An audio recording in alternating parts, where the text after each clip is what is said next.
High বন্ধুরা, তোমরা সবাই কেমন আছো? আশা করি তোমরা সবাই খুব ভালো আছো। আর আমি খুব ভালো নেই। তোমরা তো জানোই আমি বাবার বাড়িতে এসেছি। তো এখানে এসেছি তো আমার বর আমার পেছন বরের কাজের ছুটি ছিল, তাই এসেছিলো। দেখো মা, আমরা তাই একটু বরের সাথে ঘুরতে বেরিয়েছি। আর এই জায়গাটা আমার বর আমার মেয়েটাকে যা সেই তোমার দাদাভাই মাছ দেখাচ্ছিলো। আর এই মন্দিরটার নাম হলো আমাদের নবদ্বীপের জলের মন্দির। আর এখানে না এই মন্দিরের মাঝখানে মন্দির, আর এখানে না অনেক মাছ থাকে। তো তোমাদের দেখো মেয়েটা খাবার দিচ্ছিল, আর মাছগুলো কত সুন্দর উপরে উঠে আসছিলো, দেখেছো? অন্ধকার হয়তো তোমরা তো ভালো বুঝতে পারছো না। তোমরা দিনের বেলা আসো, এখানে খুব সুন্দরভাবে দেখতে হবে। দেখেছো মন্দিরটা কত সুন্দর, মাঝখানে মন্দির আর চারিপাশটা কত সুন্দর, দেখেছো? তোমরা চাইলে এখানে আসতে পারো।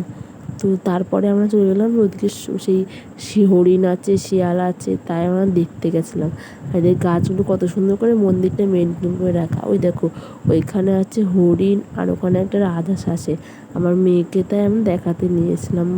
একঘেয়েমে বাড়ি থাকতাম, দেখেছো কত হরিণ, আবার কত রাজহাঁস, সেখানে খরগোশ, এসব একসাথে থাকে। তো প্লিজ চ্যানেল সাবস্ক্রাইব।